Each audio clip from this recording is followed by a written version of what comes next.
As we move now to Iraq.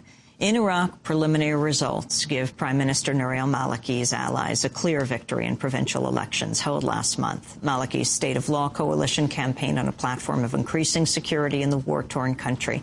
The U.S. military strategy of allying with some Sunni militias who came to be known as awakening councils or al-Sawa in order to fight al-Qaeda has been widely touted as one reason for improved security in certain parts of Iraq. Jacquie Soohen of Big Noise Films and Shane Bauer with the Center for Investigative Reporting, the Nation Institute and New American Media, filed this report from Baghdad about the kind of security these awakening councils are bringing to Iraq's capital.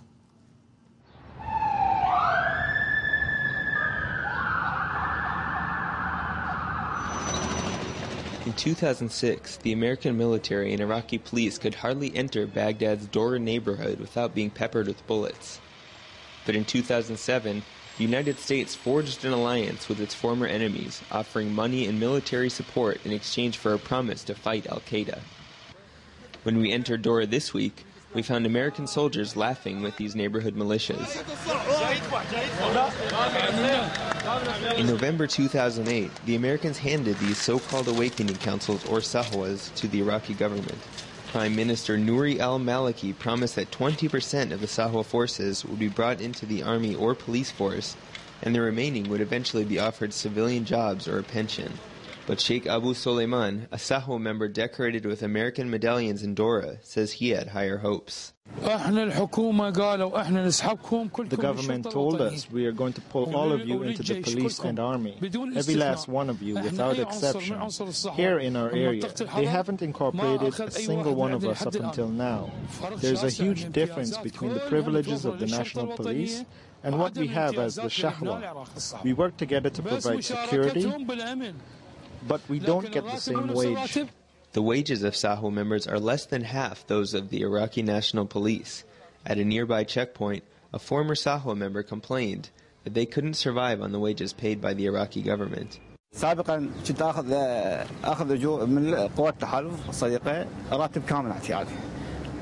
used to get my full wage from the coalition forces. Not 1 month was short. Since we've been transferred to the Iraqi government, I haven't been paid. I didn't join the Sahwa for money, but people need income. Our wage isn't enough. It's so small. My wage, which I'm not receiving, is normally 350,000 Iraqi dinar, and my rent is 200,000 dinar. The 150,000 left over isn't enough for me to live on. Abu Suleiman says without them, the neighborhood could descend back into chaos. If they don't incorporate us, something is wrong. It will hurt everyone, frankly. First, Sahwa members will quit. The area will be without the Sahwa. Secondly, unemployment will rise. Problems will return. I think the situation will become very detrimental. Some Dora residents say despite the heavy Sahwa presence, their neighborhood still isn't safe. Away from our police and Sahwa escorts, one woman spoke to us on condition of anonymity. She fled the area in 2006, leaving a burned house and all of her belongings behind after people she says belonged to al-Qaeda killed her husband and son. As people trickled back, she Any different Pacifica stations now under Sahwa control. Soon after, she began receiving death threats. She's afraid the same people responsible for the safety of her neighborhood could be involved. I